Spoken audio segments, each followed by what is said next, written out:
Pour le moment, nous accueillons Jean-Marie au 39 21. Bonsoir Jean-Marie. Bonsoir Olivier. Bonsoir, d'où nous appelez-vous Jean-Marie et quel âge avez-vous, pardon? Alors, je vous appelle de Rueil-Malmaison et j'ai 40 ans depuis quelques semaines. Ah bah écoutez, le bel âge, 40 ans. Oh, magnifique. Qu'est-ce qui vous amène Jean-Marie? Bah écoutez, je vous contacte pour témoigner, pour passer certains messages.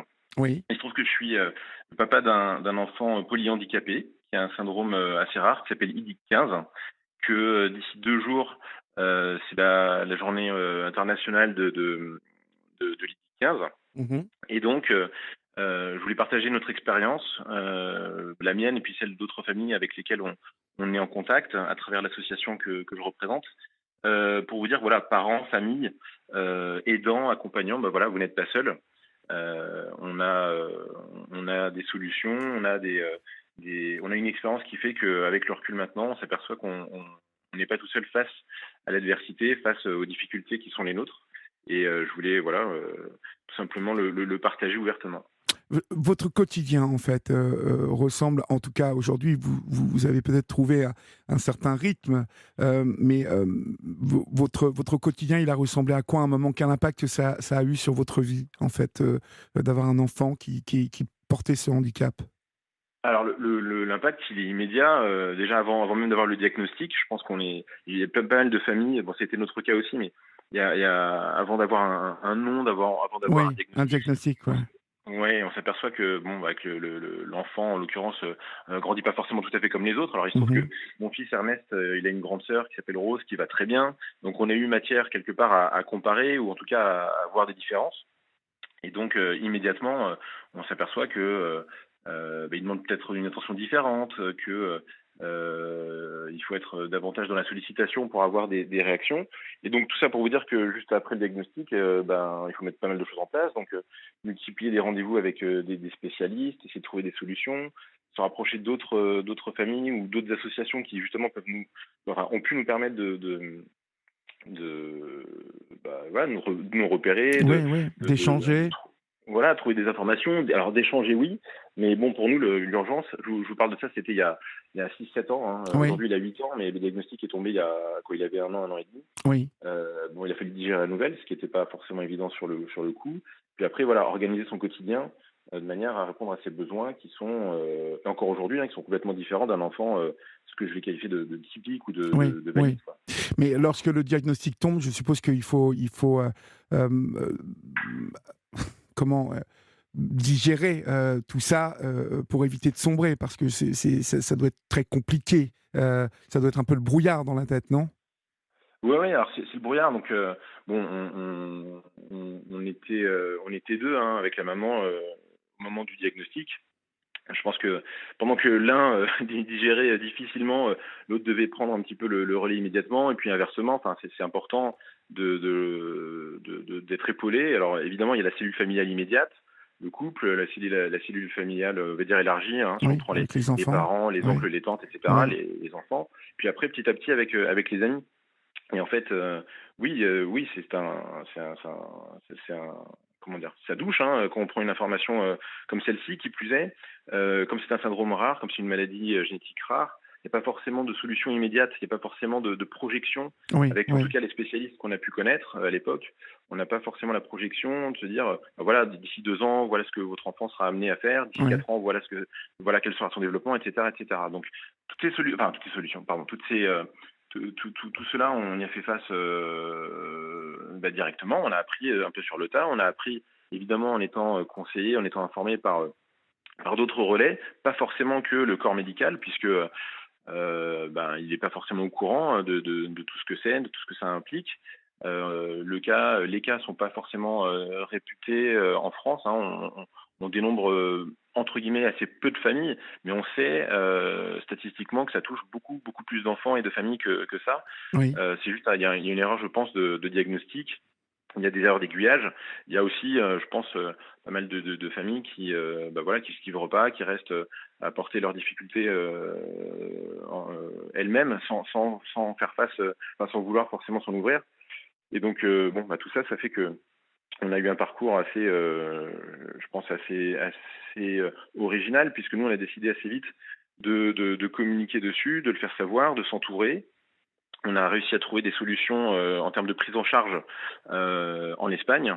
C'est assez connu que des pays limitrophes comme la Belgique ou comme l'Espagne d'ailleurs offrent des solutions de prise en charge, offrent des thérapies qu'on va pas forcément trouver en France, ou en tout cas pas aisément trouver en France.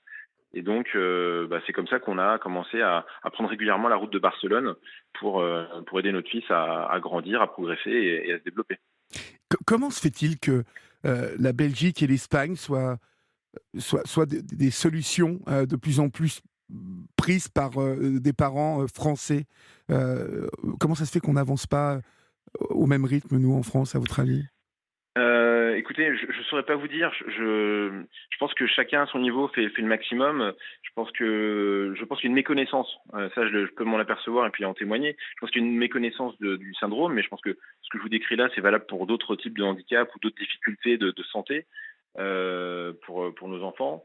Je pense que voilà, on a un système qui est ce qu'il est, un système de santé qui est ce qu'il est et qui qui fait pas forcément beaucoup de place à ces syndromes rares ou à ces maladies rares. Oui, On sait qu'il y a des pays qui sont naturellement ouverts et portés par des sujets comme le handicap ou l'inclusion, quelle qu'elle soit. Je vous donne un exemple encore. Je reprends l'exemple de Barcelone parce qu'il se trouve qu'on y va souvent ou qu'on y allait souvent. Parce que maintenant, entre-temps, le Covid est passé par là, donc c'est plus compliqué. Mais on s'aperçoit que ce sont des villes qui sont prêtes à accueillir des personnes à mobilité réduite, des personnes en situation de handicap pour différents sujets, hein, ne serait-ce que logistique, le regard aussi de la société.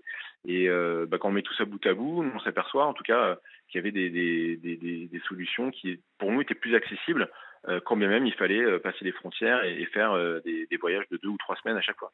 avec du recul, comme ça, Jean-Marie, quels ont été les relais, les premiers relais les plus importants, en fait? Parce que j'ai rencontré pas mal de parents qui ont évoqué le fait de surtout ne pas rester seuls Oui, et tout de suite de se rapprocher d'autres parents pour pouvoir bénéficier justement de leurs connaissances et des erreurs à ne pas faire, d'aller un peu chercher sur Internet, enfin, vous voyez, et plutôt être dans le vrai, le vécu par d'autres. oui. Est-ce que c'est ce que vous avez ressenti, vous? Nous, en fait, on est. Si je prends mon cas, moi, je suis très pragmatique. C'est-à-dire que une fois qu'on avait identifié une thérapie qui pouvait fonctionner, et encore, j'en ai eu vent par du bouche à oreille un peu miraculeux, parce que c'est un copain qui m'en a parlé. Grosse coïncidence. On est allé à Barcelone, on a discuté longuement avec les thérapeutes, avec le directeur du centre, qui nous a dit, écoute, voilà, ton fils, il a des besoins. Tu te rends compte de deux choses l'une, soit tu souhaites les assumer et d'ici quelques mois, quelques années, enfin, tu pourras plus être en mesure de le faire parce que ça a un coût. Alors quand je parle de thérapies qui ont lieu à l'étranger, il faut bien se dire aussi que voilà, il y a un coût derrière et que c'est pas remboursé Oui, et que c'est oui, pas oui. voilà. Donc il me dit voilà, si tu veux revenir, il va peut-être falloir t'appuyer autour de toi, donc peut-être de la cellule familiale, peut-être de la cellule amicale, mais peut-être penser à autre chose. As-tu pensé à créer une association, faire parler du syndrome, te faire aider, épauler pour les ressources financières que ça va Allez vite. impliquer. Oui. Oui, voilà. Et On va, donc c'est ce qu'on a pardonnez-moi, fait. on va faire une pause et on va continuer à parler justement de tout ce que vous pouvez créer autour de cet élan, hein, là, pour rééquilibrer la famille, parce que c'est vous, parents, ce sont les frères et sœurs, comme vous l'avez évoqué aussi, les grands-parents, les oncles. On va continuer à en parler, on fait une petite pause, Jean-Marie, on se retrouve tout de suite. Vous aussi, laissez votre message à Olivier Delacroix au 7 39 21. 75 centimes plus coût du SMS. Il est 23h31 et vous êtes sur Europe 1 et c'est votre libre antenne jusqu'à 1h du matin. Jean-Marie, vous me disiez donc que ce médecin vous a demandé si vous aviez pensé à créer une association. Je suppose que c'était quelque chose jusqu'à maintenant qui ne vous avait pas spécialement traversé la tête. Ah non, pas du tout. Et puis, pour être tout à fait transparent, moi, le sujet du handicap ou de la maladie rare, j'en étais assez loin. Oui, C'était pas du tout un sujet que je connaissais ou que je maîtrisais. Et puis bon, j'étais très content d'ailleurs de pas y être trop confronté moi-même. Et donc, j'ai découvert avec mon fils. Et donc effectivement, donc le directeur du centre nous a gentiment conseillé donc de créer une structure nous permettant quelque part de solliciter l'aide de gens qu'on connaissait, mais aussi de gens qu'on connaissait pas, hein. C'est un peu le principe aussi de devenir une association avec une image publique. Alors c'est pas évident parce que c'est tout un cheminement, hein. On n'est pas du tout dans la logique de demander un coup de pouce à des proches. On est dans une logique plutôt de ce que j'appelle entre guillemets un coming out, où il faut apprendre à se livrer, il faut apprendre à partager ses difficultés, il faut apprendre à se mettre un peu à nu pour expliquer une situation qui, pour nous paraissait essentielle et cruciale, hein, parce qu'il s'agit Oui, quand même de oui, la santé de notre enfant. oui. Et donc, on a effectivement monté une association il y a 5 ans de ça, il y a presque 5 ans de ça, justement pour ouvrir les yeux quelque part du grand public sur les difficultés liées à la maladie rare et notamment le syndrome IBIC-15, hein, qui est celui que porte mon fils. Et puis, évidemment, collecter les ressources nécessaires pour financer les thérapies. Donc, au départ, c'était vraiment lui qui était le centre de notre attention. Et il se trouve que, et c'est un peu l'histoire que je voulais vous partager, c'est que avec le temps, avec les rencontres, avec des amis qui spontanément se proposent, qui nous ont sollicités, avec les mises en contact qu'on a pu avoir, on a ouvert l'association à d'autres familles. On a pu prendre, je pense, une ampleur un peu plus importante, si bien qu'aujourd'hui, depuis 1 an maintenant, on est reconnu d'intérêt général, Oui. et ça nous permet d'avoir vraiment un positionnement un peu différent en tant qu'asso, une visibilité un peu plus forte, et puis de pouvoir surtout soutenir davantage de parents qui, comme nous, cherchent des solutions pour leurs enfants. Et combien aujourd'hui de membres y a-t-il à l'association? Alors, dans l'asso, pour la faire fonctionner, on est plus d'une dizaine, Mhm. si on prend vraiment le côté membre. Après, des adhérents, on a une centaine d'adhérents, on a plus d'une centaine de bénévoles.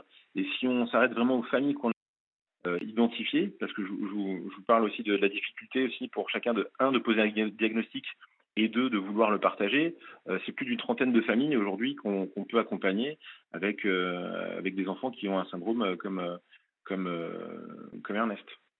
D'accord. Et aujourd'hui, donc, vous arrivez pour Ernest à faire quoi? À l'emmener en voyage? Qu'est-ce que vous faites avec tout ça? Eh ben écoutez, donc pour Ernest et pour d'autres, hein, Oui, on oui, arrive oui. à Pour financer Ernest tout et ou pour d'autres, bien partie, évidemment. oui, on arrive à financer tout ou partie de ces thérapies. Alors certaines ont lieu en France, hein, je ne suis pas en train de dire qu'il faut aller uniquement à Barcelone. En fonction si vous voulez, en fonction des enfants, le syndrome est plus ou moins fort et donc du coup les besoins sont plus ou moins, sont plus ou moins importants. Donc il y a des enfants qui sont assez autonomes, hein, qui parlent, qui sont scolarisés. On en a d'autres où c'est pas du tout le cas. Bon, moi je reprends l'exemple d'Ernest que je connais le mieux. Il n'est pas capable de suivre une scolarité classique, hein. Mais heureusement, on a des enfants autour de nous qui sont très, enfin voilà, qui suivent, on va dire, une scolarité la plus classique possible, même si une des difficultés partagées par les parents, c'est justement de les faire rentrer dans un schéma scolaire typique. Et ça, j'en suis témoin tous les jours parce qu'on échange beaucoup avec les mamans et avec les papas qui sont concernés. Donc oui, on peut arriver à l'emmener en voyage. Lui, en l'occurrence, il est pris en charge dans une structure pas très loin de la maison, donc un centre de jour, hein, où il arrive le matin, il repart l'après-midi. Donc il y a une prise en charge qui est faite sur place avec des équipes vraiment d'éducatrices Ce qui est spécialisées. très important pour vous, pour que vous puissiez continuer à travailler, je suppose, et garder un équilibre. Complètement, oui, oui, c'est important. Alors pour nous, en tant que parents, pour nous organiser, mais même pour lui, parce qu'il a des besoins spécifiques. Mais je sais que c'est pas le cas de tout le monde. J'ai malheureusement des cas autour de nous voilà, d'enfants qui ne sont pas scolarisés, qui sont pris en charge entre guillemets à travers une nounou ou une garde classique, ce qui est Oui, pas du adapté. tout adapté à ce dont ils ont besoin. Donc voilà, les cas sont assez différents, et c'est aussi pour ça que nous, en tant qu'asso, on essaye de se mobiliser parce qu'on cherche des solutions. Aujourd'hui, on arrive à faire certaines choses et c'est très bien, mais on est en train de chercher davantage à nous développer et à pouvoir proposer encore plus d'accompagnement pour ces familles qui en ont besoin, même si elles le disent pas, mais on le sait, elles en ont besoin.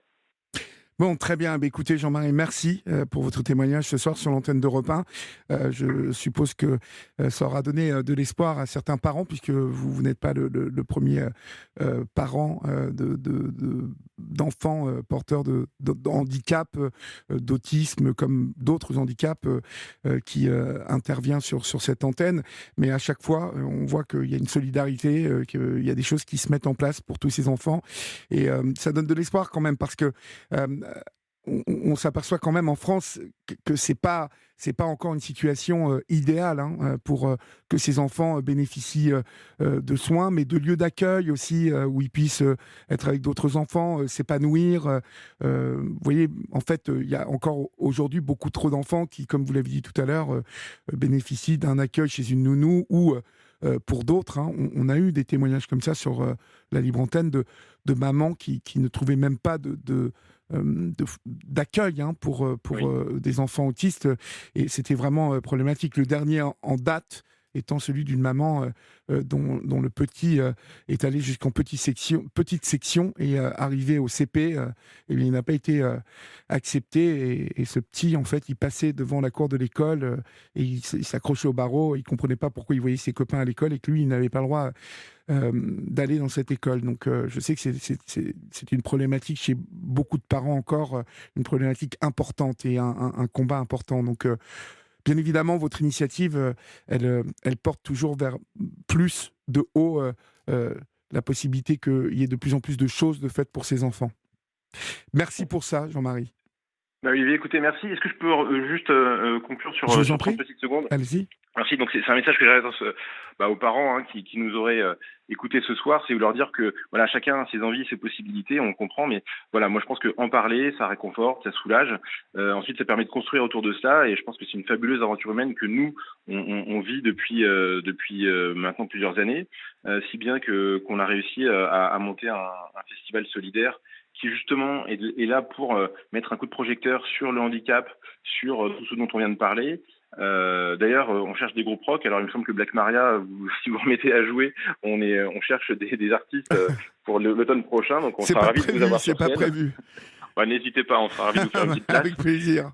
Et voilà, juste vous dire que l'association Les Vrais Ernest, on est super soutenus, les familles sont très actives. C'est d'ailleurs grâce à la maman de Philippe, qui s'appelle Eva, qu'on peut se parler aujourd'hui.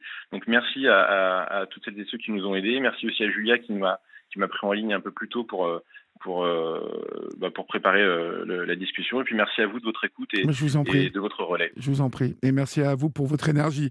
On en a Avec plaisir. grandement besoin dans cette France qui devrait avancer un peu plus concernant cette question.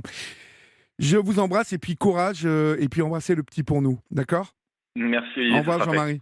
Au revoir.